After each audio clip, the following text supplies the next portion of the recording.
Good morning. आज के class में हम लोग देखेंगे ग्लोबलाइजेशन का इंडिया और इंडिया के सोसाइटी पे इसका क्या इम्पैक्ट हुआ, व्हाट इज़ द ग्लोबलाइजेशन, और इसका इकोनॉमिकल एस्पेक्ट क्या था, इसका सोशल एस्पेक्ट क्या था। अगर सोसाइटी की बात करते हैं, क्योंकि जनरली क्वेश्चन ग्लोबलाइजेशन के सोशल इम्पैक्ट के बारे में आया है, तो जो इंडिया के अलग अलग ग्रुप्स हैं, यूथ पे इसका क्या एस्पेक्ट है, इसका इम्पैक्ट पड़ा, या वुमेंस पे इसका क्या इम्पैक्ट पड़ता है, या फिर एल्डरली लोगों पे इसका क्या इम्पैक्ट पड़ा, इन तमाम चीज़ों को, और सोसाइटी में एजुकेशन, मीडिया, इन तमाम चीज़ों को देखते हैं। तो सबसे पहले आपको इस कॉन्सेप्ट को समझना पड़ेगा, तो व्हाट इज़ द ग्लोबलाइजेशन। तो ये ग्लोबलाइजेशन की जो कॉन्सेप्ट है, that concept is new for western world, but India में कुछ पहले ही, है ना, एंशियंट सिविलाइजेशन में ही आप ये सुनते हो, दैट नेम वाज इज वसुधैव कुटुंबकम, है ना, कि जो अशोक ने अपने इंस्क्रिप्शन में लिखवाया था कि वसुधैव कुटुंबकम, सबको जीने का हक है, सबको अपना ट्रेड और कॉमर्स करने का हक है, अपने जो डायनेस्टी में वो कहीं भी कोई भी आ जा सकता है, रह सकता है ना, कोई भी ट्रेड कर सकता है। इन तमाम चीज़ों की बातें उस पीरियड में अशोक ने की थी। इससे पहले उपनिषद में भी कुछ इसकी चर्चाएं मिलती है। तो वहाँ से ये कॉन्सेप्ट आगे बढ़ते हुए अशोक के इंस्क्रिप्शन से होते हुए फिर ये इंक्लूड होता है कहाँ, यूएनओ के चार्टर में। जब सेकेंड वर्ल्ड वार ख़त्म होता है, फिर यूएनओ का इमरजेंस है, और यूएनओ के चार्टर में इसको मेंशन किया जाता है कि हम लोग ग्लोबल एक पूरा कनेक्शन बनाएंगे, ग्लोबलाइजेशन करेंगे वर्ल्ड का। तो यहाँ से ग्लोबलाइजेशन है। अब इसके इकोनॉमिकल और सोशल इम्पैक्ट ज़्यादा हैं, पॉलिटिकली भी इसके इम्पैक्ट है, जैसे नाटो का बनना, ये भी एक काइंड ऑफ ग्लोबलाइजेशन ही है ना, या एससीओ का होना, या सार्क समिट होना, या ब्रिक्स का होना, ये तमाम चीज़ें ग्लोबलाइजेशन से रिलेटेड ही हैं, लेकिन वो पॉलिटिकल एस्पेक्ट में आता है। अब है कि ग्लोबलाइजेशन का फॉर्मेशन क्या है। तो यहाँ है कि जो वर्ल्ड वाइड सिस्टम है, वर्ल्ड के तमाम अलग अलग जोग्राफिकल और डिफरेंट डिफरेंट बाउंड्रीज में, कंट्रीज़ में रह रहे लोगों को इकट्ठा कर देना, उनका जो कल्चरल डाइवर्सिटी है उसको इंटीग्रेट करना, उसका इकोनॉमी को इंटीग्रेट करना, ताकि लोग इन्फॉर्मेशन को एक दूसरे से पास आउट कर सकें, और उसके लिए इंफॉर्मेशन टेक्नोलॉजी का इमरजेंस हुआ। इन तमाम चीज़ों से ग्लोबलाइजेशन डेवलप हुआ, राइट। अब इसका आप बैक देखोगे ग्लोबलाइजेशन का, तो इसको इस फॉर्मेट में देखो कि जब इंडस्ट्रियलाइजेशन हुआ कॉलोनियल पीरियड में, तो कॉलोनियल पीरियड में जब इंडस्ट्रियलाइजेशन होता है यूरोप का, जर्मनी, फ्रांस, ब्रिटेन, इन तमाम कंट्रीज़ का, तो इन कंट्री को अपना प्रोडक्ट बेचने के लिए मार्केट चाहिए था, क्योंकि इनका पॉपुलेशन उस लेवल पर है नहीं। और मेजोरिटी में जो वर्ल्ड के जो थर्ड वर्ल्ड कंट्री जिसको बोला जा रहा है, तो मेजोरिटी में ये जो कंट्रियां हैं ये इसकी कॉलोनीज़ हैं। चाहे कुछ कंट्री अफ्रीका में फ्रांस की कॉलोनीज़ हैं, एशिया में ब्रिटेन की कॉलोनीज़ हैं, फिर उसी तरह से अमेरिका में, आप दक्षिणी अमेरिका में देखने को मिलता है, साउथ अमेरिका में। तो उस समय तक कोई प्रॉब्लम नहीं हुआ जब तक ये कॉलोनिज्म का पीरियड रहा, लेकिन फॉर्मेशन ग्लोबलाइजेशन का एक बैकग्राउंड बना कि इन फ्यूचर ये इस फॉर्मेट में आ सकता है। क्योंकि आप देखोगे कि जो वेस्टर्न सोसाइटी और वेस्टर्न का जो कंज्यूमरिज्म था, है ना, उपभोक्तावाद, तो उस पर 1893 में शिकागो में जब विवेकानंद का जाना हुआ था, तो उन्होंने इस पर कमेंट किया था कि हम लोग वेस्टर्न का ब्लाइंड फॉलो कर रहे हैं, इससे हमारे सोसाइटी को कल्चरल डिसएडवांटेज होगा। तो ये उनको तभी दिख गया था कि ये इन फ्यूचर होने की प्रॉबिलिटी है। तो यहाँ से ग्लोबलाइजेशन हुआ। अब है कि सेकेंड वर्ल्ड वार के बाद इन तमाम लोगों को अपनी अपनी कॉलोनियाँ छोड़नी पड़ी, क्योंकि एक तीसरे पार्टी की एंट्री हो गई थी अमेरिका की, और उसको भी मार्केट में शेयर चाहिए था, और मार्केट पे तो फ्रांस, ब्रिटेन, पुर्तगाल, स्पेन, इन लोगों का कब्जा था। तो अमेरिका ने प्रेशराइज किया कि अपने अपने कॉलोनीज़ को रिलीज करो। तो वहाँ से इमरजेंस ऑफ ग्लोबलाइजेशन आप देखते हो, क्योंकि मार्केट अमेरिका को भी चाहिए, मार्केट ब्रिटेन को भी चाहिए, मार्केट फ्रांस को भी चाहिए, है ना। That is the emergence of globalisation का कहीं ना कहीं बैकग्राउंड जो था वो साम्राज्यवाद था, कि इसने एक नया मुखौटा लिया। हालांकि ये ज़्यादा रिलायबल था, है ना, ये ज़्यादा पब्लिक फ्रेंडली था, और इसके इम्पैक्ट भी पड़े, अच्छे इम्पैक्ट भी पड़े और बुरे इम्पैक्ट भी पड़े।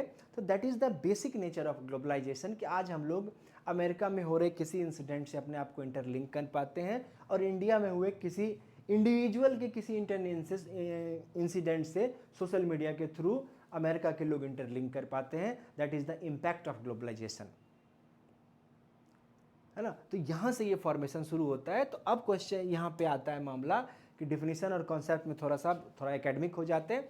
तो describe a global economic and cultural integration, है ना। बेसिकली ये इकोनॉमी और कल्चर के इंटीग्रेशन की बात है। पॉलिटिकल इंटीग्रेशन ग्लोबलाइजेशन में आप इंक्लूड नहीं कर सकते हो क्योंकि वो कंट्री अभी भी वैलिड है।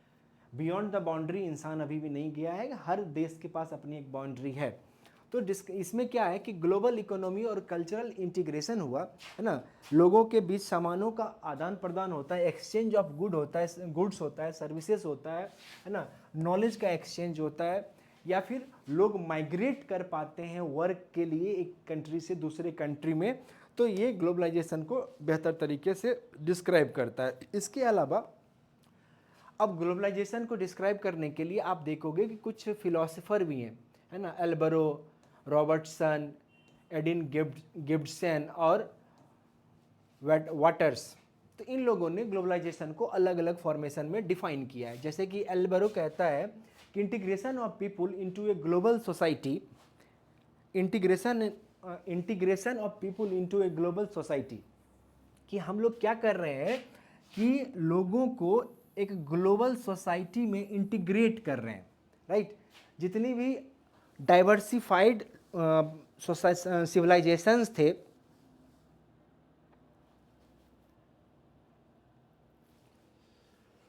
चाहे वो इंडियन सिविलाइजेशन हो या चाइनीज सिविलाइजेशन हो या फिर यूरोपियन सिविलाइजेशन हो, वो इस ग्लोबलाइजेशन के इम्पैक्ट के कारण इन सब का इंटीग्रेशन हो गया और ये एक ग्लोबल सोसाइटी में कन्वर्ट हो गया है।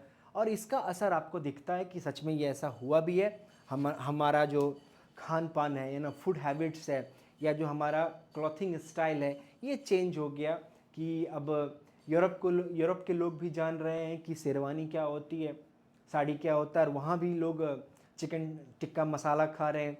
और यहाँ हम लोग इंडिया में जो इतने दूर हैं, यहाँ पे भी पिज़्ज़ा पास्ता का कॉन्सेप्ट आया। तो ये वाला एक एल्बरो ने दिया था कि integration of people into a global society में हो गया था। दूसरा हमारे पास है जो उसका नाम है रोनाल्ड रॉबर्टसन। इसमें ये कह रहा है compression of the world and intensification of global consciousness, कि हमारा जो दुनिया है, हमारी जो ये दुनिया है, इसमें एक रूपता आ गई है, इंटीग्रेशन हो गया है of people into a global society. ये compression of the world and intensification of global consciousness. तो उसी बात को ये कह रहा है कि अब सोसाइटी में ग्लोबल कॉन्शियसनेस आ चुका है एक दूसरे को लेके। तो ये आपको कह रहा है रॉबर्टसन। अगला हमारे पास जो नाम आता है दैट इज गिंडसे या गिंडनेस का। अब यहाँ पे ये कह रहा है linking distant events with local lives. इसका क्या मीनिंग है? तो इसका मीनिंग दिया हुआ है कि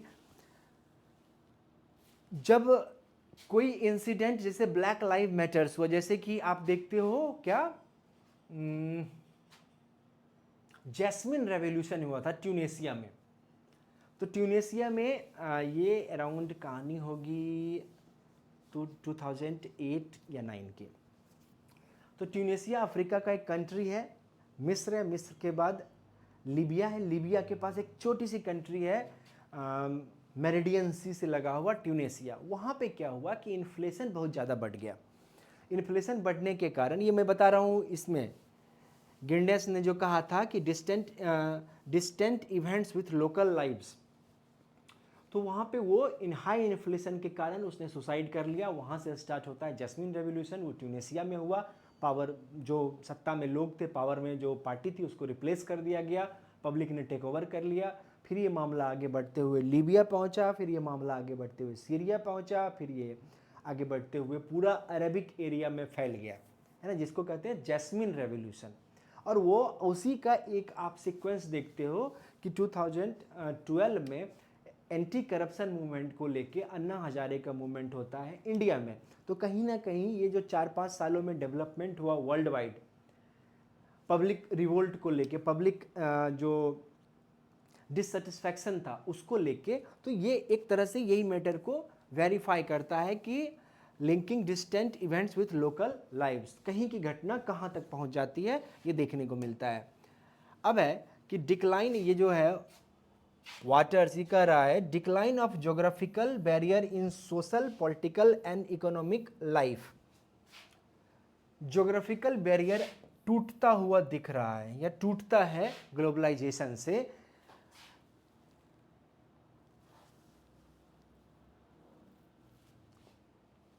सोशल पॉलिटिकल और इकोनॉमिकल लाइफ जो है ये अलग चेंज हो जाता है। Decline of geographical barrier in social political and economic life. अब कांगो में कोई इंसिडेंट हुआ, अफगानिस्तान में कोई इंसिडेंट हुआ, उसको लेके आप यहाँ तक चर्चा सुनते हैं, डिस्कशन होता है। आपका अगर कुछ बुरा इंसिडेंट हुआ है तो सिंपथाइज करते हैं उस इंसिडेंट को। तो ये भी एक तरह से ग्लोबलाइजेशन का ही इम्पैक्ट है कि ये ज्योग्राफिकल बाउंड्री को अब डिक्लाइन कर रहा है। अब हेल्ड कर रहा है transformation in scale, intensity and speed of social interactions, कि ये जो सोशल इंटरेक्शन का ट्रांसफॉर्मेशन है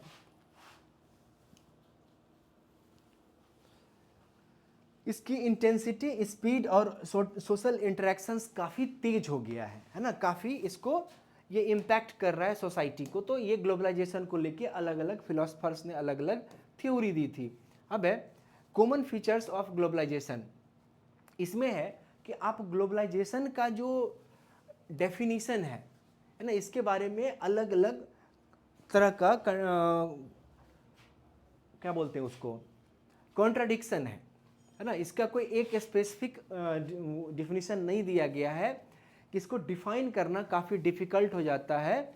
लेकिन ओवरऑल मीनिंग यही है कि हम कल्चरली, इकोनॉमिकली, है ना, ज्योग्राफिकल बैरियर्स को तोड़ के सोसाइटी को जो इंटीग्रेट करते हैं, है ना, दैट इज कॉल्ड क्या, globalization. Associated with westernization and होमोजीनाइजेशन।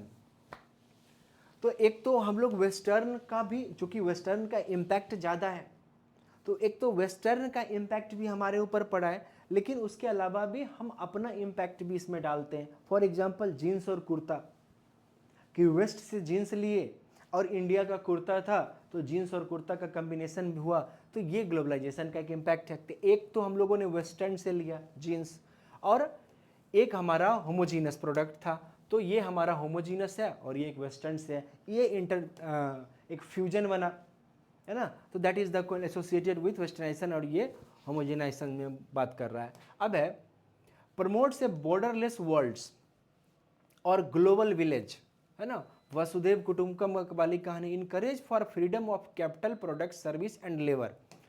अब ग्लोबलाइजेशन से एक फ़ायदा क्या हुआ है या इसके फीचर क्या है, तो ये लेबर को का माइग्रेशन काफ़ी इजी हो गया है, कि आपको अगर यहाँ से दुबई जाना है या दुबई के लोगों को कहीं और जाना है, फ्रांस जाना है, तो या फिर ईस्टर्न यूरोप के लोगों को वेस्टर्न यूरोप में जॉब मिल रहा है, मैक्सिको के लोग इटली में काम कर रहे हैं, तो दैट इज़ द शिफ्टिंग हो रहा है, माइग्रेशन हो रहा है। या फिर मूवमेंट ऑफ कैपिटल, अगर आप अपनी कंट्री में रह रहे हो और वहाँ के इंडस्ट्री में आप इन्वेस्ट करने की जगह पर आपकी मर्जी है कि आप चाइना में इन्वेस्ट करो, तो ये भी हो रहा है।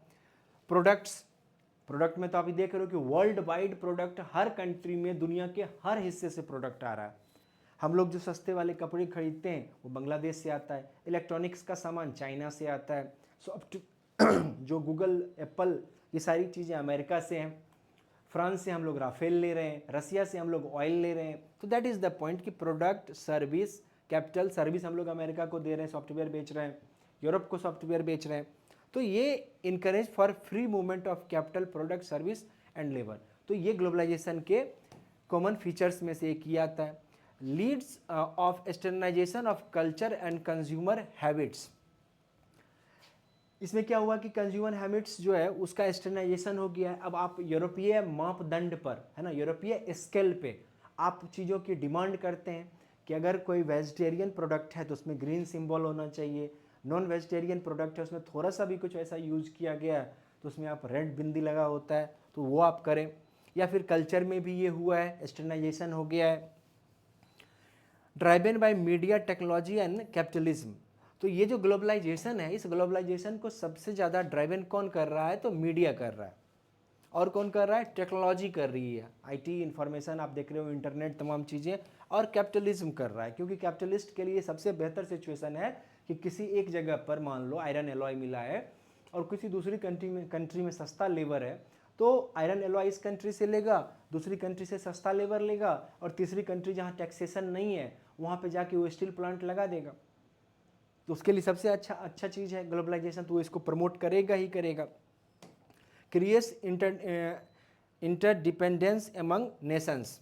और ऑब्वियस सी बात है, जैसे अभी अमेरिका के साथ हमारा ट्रेड वार शुरू हो गया है, 50% टैरिफ लगा दिया है वो, तो ये एक तरह से इंटरडिपेंडेंस तो हो ही गया है। अभी चाइना ने, अमेरिका जब टैरिफ लगा रहा था तो चाइना ने कहा कि हम लोग रेयर अर्थ मटेरियल आपको अवेलेबल नहीं कराएंगे, अमेरिका डर गया। या आप एक इतनी छोटी सी कंट्री देखते हो चाइना के पास, that name was Taiwan. Taiwan का माइक्रोचिप पे मोनोपोली है। तो जब भी चाइना हो, अमेरिका हो, कोई भी हो, अगर उसको धमकी देता है तो वो बताता है कि वो जो माइक्रो प्रोसेसर या माइक्रोचिप बनाता है वो आपको सर्विस सप्लाई नहीं देगा, तो उससे आपको परेशानी हो सकती है। तो ये जो नेशंस के बीच में एक दूसरे के ऊपर डिपेंडेंसी काफ़ी बढ़ गई है, खास करके वेस्टर्न कंट्री में। तो आप ये देखो, जितने भी छोटे छोटे काम हैं ये वेस्टर्न कंट्री अब खुद नहीं करते हैं, है ना, क्योंकि उनके इकोनॉमी का एक सेचुरेशन का लेवल आ गया है।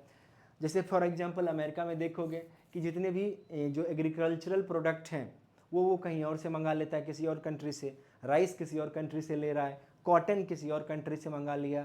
तो ये इंटर डिपेंडेंसी काफ़ी बढ़ी है ग्लोबलाइजेशन में। ये की फीचर्स में हम देखने को मिलता है कि ये ग्लोबलाइजेशन के मुख्य इम्पैक्ट हैं। अब है कि हिस्टोरिकल बैकग्राउंड क्या है ग्लोबलाइजेशन का, ये मैंने आपको पहले भी बताया था। क्या?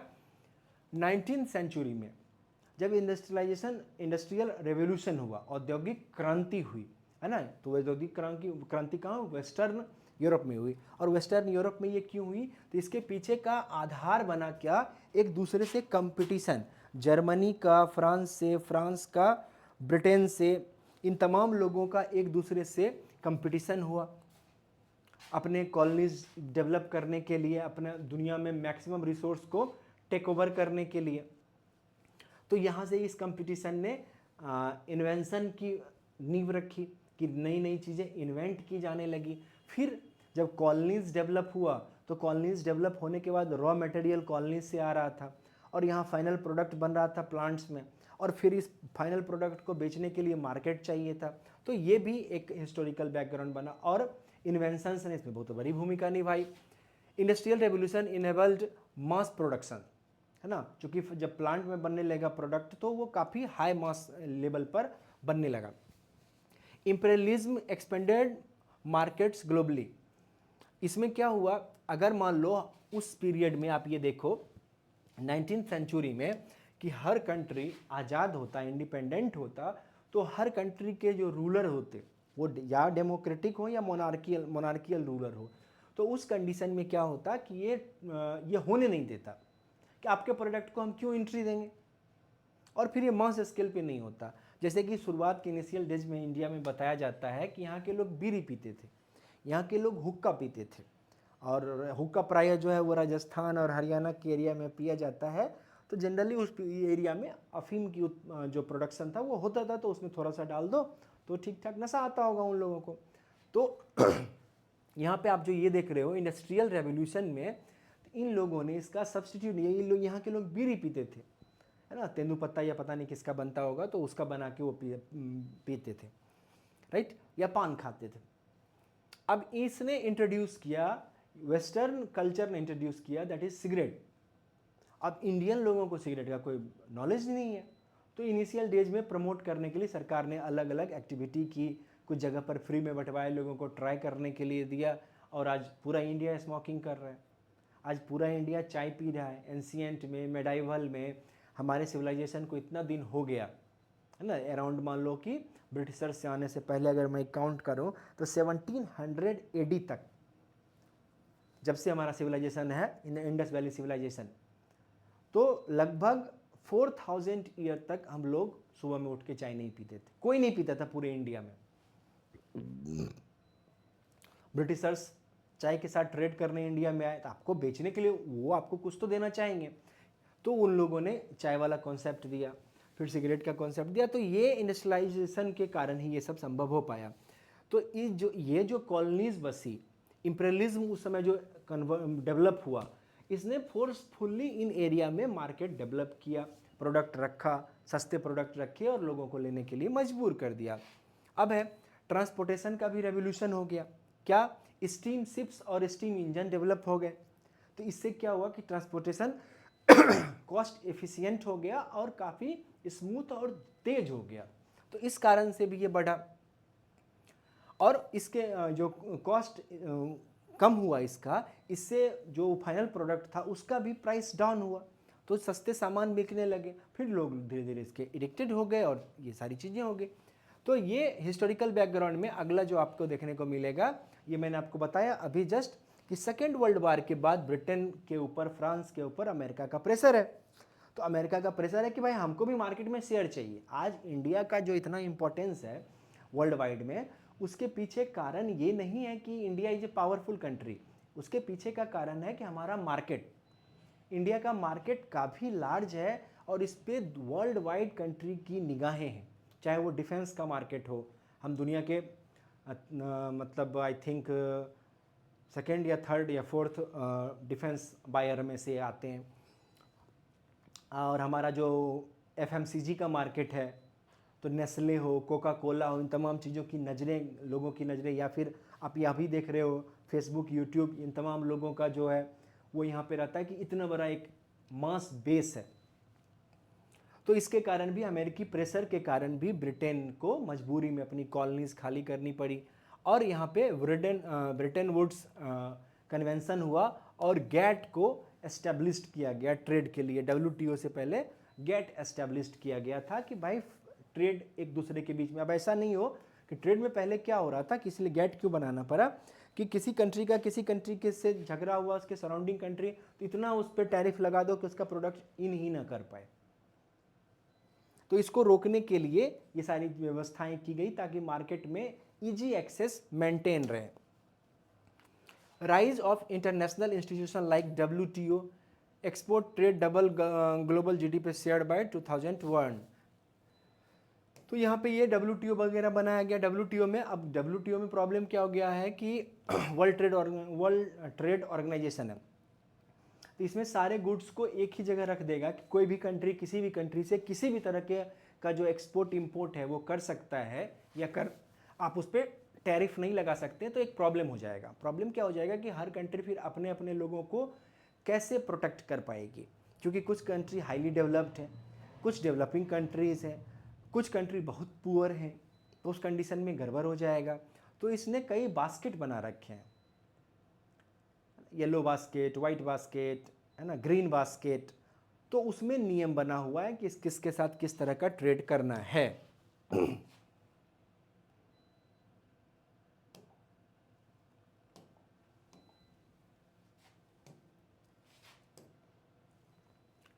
अब है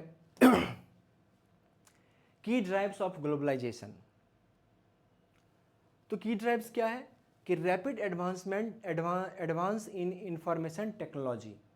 IT ने ग्लोबलाइजेशन को 5x स्पीड बढ़ा दिया, क्योंकि कम्युनिकेशन ईजी हो गया, एक दूसरे से कनेक्ट रहना ईजी हो गया, है ना। तो ये जो इंफॉर्मेशन टेक्नोलॉजी है, इसने ग्लोबलाइजेशन, इंटरनेट का बनना, ये सारी घटनाएं, इसीलिए आप देखोगे कि ये ईयर है, ये हिस्ट्री में आज से 100 ईयर्स के बाद ये पढ़ा और पढ़ाया जाएगा। ये ग्लोबलाइजेशन का पीरियड है, ये पीरियड है इमरजेंस ऑफ इंटरनेट का, ये पीरियड है एक दूसरे से बहुत इजी कनेक्शंस का। और आप देख रहे हो कि इस पीरियड से 1990 से कितनी तेज़ी से अभी हम लोग आगे बढ़े। तो 2008 तक में वीडियो कॉल पॉसिबल नहीं था, है ना, बहुत मुश्किल से होता था, और वो high internet speed and all that. अभी ये एकदम इजी टू एक्सेस हो गया है। कितना लगभग 20 साल होने वाले होंगे या उससे कुछ कम, 17-18 साल हो गए। फिर एआई का इमर्जेंस ऑफ एआई 2024-25, ये इमर्जेंस ऑफ एआई है, इससे भी सोसाइटी में काफ़ी चेंजेस देखने को मिल रहे हैं। पहले लोग गूगल के भरोसे थे, अब लोग गूगल की जगह पर एआई के भरोसे हैं कि एआई क्या रिस्पॉन्स कर रहा है। तो इन्फॉर्मेशन टेक्नोलॉजी ने रियल में ग्लोबलाइजेशन को व्हील लगा दिया, उसके स्पीड को 5x 10x कर दिया। तो दैट इज ये internal and mobile communication transformed connectivity. Internet जो था ये भी एक समस्या थी, है ना। तो इंटरनेट की समस्या 2G से 3G, 3G से 4G, 4G से 5G, चूँकि इंटरनेट में स्पीड ही नहीं होगी तो कनेक्टिविटी का क्या करेंगे। तो उससे भी ग्लोबलाइजेशन को काफ़ी बेनिफिट मिला कि अब 5G तक मामला आ गया है।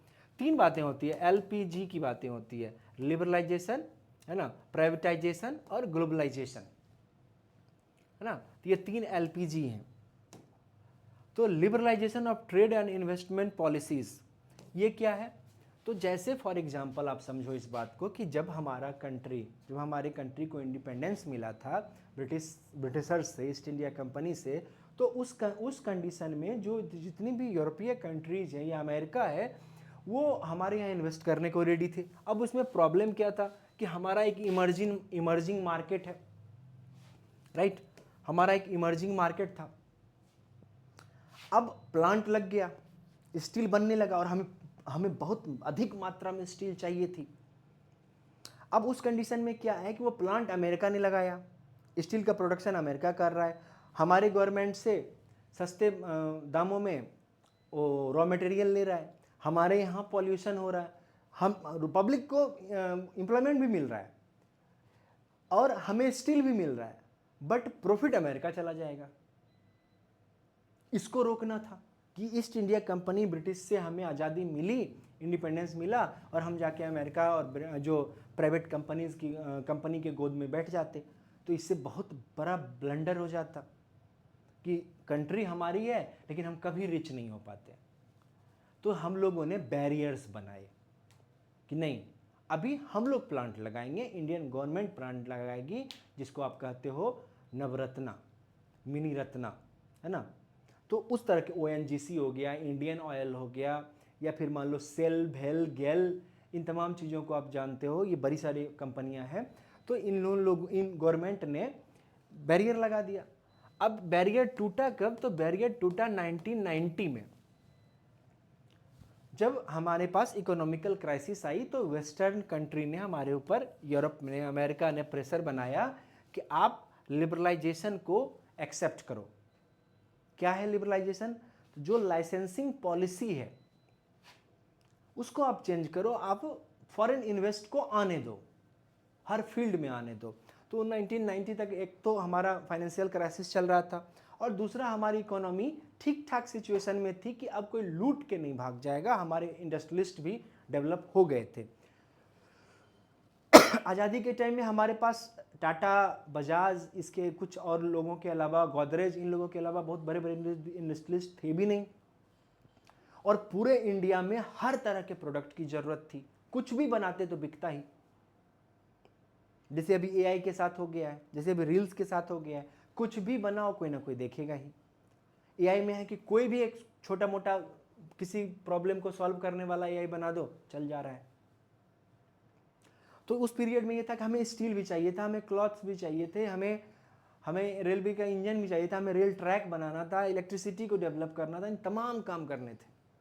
तो हम लोगों ने प्राइवेट कंपनियों को, जो फॉरेन की कंपनियां हैं, उसको रोक दिया था इस डिसीजन से। तो 1990 में जब हमारा इकोनॉमिकल क्राइसिस रहा तो हमने लिबरलाइज कर दिया, ट्रेड इन्वेस्टमेंट आने दिया, FDI को एंट्री दी इंडिया में। FDI पहले भी था लेकिन बहुत लिमिटेड एरिया में था। तो अब कहा गया कि नहीं, FDI को मेजोरिटी एरिया में पॉलिसीज़ में चेंजेस लाए, जिसको हिंदी में कहते हैं लाल फीताशाही, ब्यूरोक्रेसी। ऐसे नियम बना दिए गए थे कि आप बाहर की जो कंपनियां हैं वो इंडिया में बिजनेस कर ही नहीं सकती है, राइट। तो ये हुआ pressure from international organisation, WTO, IMF, world bank. अब है कि ग्लोबलाइजेशन का एक इम्पैक्ट ये भी है कि ये जो इंटरनेशनल ऑर्गेनाइजेशंस हैं, जैसे कि WTO, IMF, international monetary fund, जो कि टेक्निकली अमेरिका के कंट्रोल में ही कल चलता है, या वर्ल्ड बैंक। तो ये लोग भी इस चीज़ को बढ़ावा देने के लिए कि मार्केट जो है, वर्ल्ड वाइड जो मार्केट है, उस पर सबका बैलेंस रहे। तो सबका बैलेंस में से क्या, जो प्रोडक्ट ज़्यादा प्रोड्यूस कर रहा है तो वही प्रोडक्ट ज़्यादा सेल कर पाएगा, और ज़्यादा कॉस्टली जो प्रोडक्ट बना रहा है। हम क्या बना रहे हैं, मेडिसिन, जेनरिक। हम क्या बना रहे हैं, कॉटन, क्लॉथ्स, है ना, टेक्सटाइल में, जेम्स एंड ज्वेलरी। ऑयल हमारे पास है नहीं, वो हमें इंपोर्ट करना पड़ता है। डिफेंस में हम बहुत कुछ एक्सपोर्ट करते नहीं हैं। सॉफ्टवेयर में हम सर्विस सेक्टर वाला दे रहे हैं, बीपीओ और कॉल सेंटर चला रहे थे, और भी सस्ते सस्ते। वो क्या हमें दे रहा है, वो हमें दे रहा है माइक्रोसॉफ्ट विंडोज़, वो दे रहा है एप्पल, वो दे रहा है गूगल, वो यूट्यूब, फेसबुक, इंस्टाग्राम। फ्रांस हमें क्या दे रहा है, राफेल। 15,000 करोड़ का एक राफेल है, या 1500 करोड़ का, 15,000 तो ज़्यादा कर दिया, 1500 करोड़ का, 1500 करोड़ का एक प्लेन है, वो मिल रहा है। न जाने कितने टेक्सटाइल की कंपनियां हम लगा देंगे, तब जाके हम 1500 करोड़ का टर्नओवर कर पाएंगे। तो सस्ते सामान जो है हम बना रहे हैं, जो हम लोग थर्ड वर्ल्ड जो है, जो डेवलपिंग कंट्रीज थे, ब्राज़ील, इंडिया, है ना, चाइना को तो उसमें शामिल नहीं कर सकते, और भी जो छोटे छोटे कंट्रीज। और जो डेवलप्ड कंट्री है उनका मार्केट शेयर ज़्यादा है, उनका इन इंटरनेशनल ऑर्गेनाइजेशन पे कंट्रोल ज़्यादा है, तो वो कभी नहीं चाहेंगे कि मार्केट में एक ब्लॉक आए, मार्केट को चॉक किया जाए, क्योंकि फिर उससे उनकी कमाई रुक जाएगी। और बदले में हमें क्या है, हम एक तरह से गलत फहमी में है कि मैं भी कुछ बेच रहा हूँ। इसी को कहते हैं, that is name was is balance of payment, BOP, कि हमारा ट्रेड एक्सपोर्ट कितना है और हमारा ट्रेड इंपोर्ट कितना है, इसमें जो गैप होगा, दैट इज कॉल्ड क्या, बैलेंस ऑफ पेमेंट। तो हम ये देखेंगे कि पेमेंट किस तरफ झुका हुआ है। फॉर एग्जाम्पल, USA और इंडिया के बीच में जो ट्रेड है, तो ये बैलेंस ऑफ पेमेंट में इंडिया के साइड झुका हुआ है। USA जितना सामान हमें बेचता है, उससे ज़्यादा सामान हम USA को बेच देते हैं, तो हमारा पलड़ा भारी है। लेकिन यही जब हम निकालते हैं वर्सेस चाइना, तो फिर ये ट्रेड झुका हुआ है चाइना के साइड, क्योंकि चाइना को हम लोग जो बेचते हैं, हमसे ज़्यादा चाइना हमें बेच देता है। तो ग्लोबलाइजेशन में ये एक बड़ा मतलब शार्प एक्टिव चाल है ना, आपको शार्प मूव करना पड़ेगा, नहीं तो आप गड़बड़ हो जाएगा मामला। तो इसका जो ये प्रेशर है इंटरनेशनल ऑर्गेनाइजेशंस का, ये प्रेशर जो है वो हमेशा वेस्टर्न कंट्री जो लीडर ऑफ ग्लोबलाइजेशन है, वो हमारे ऊपर या दुनिया के थर्ड वर्ल्ड के ऊपर ये हमेशा डालते रहते हैं। अब इंटरनेशनल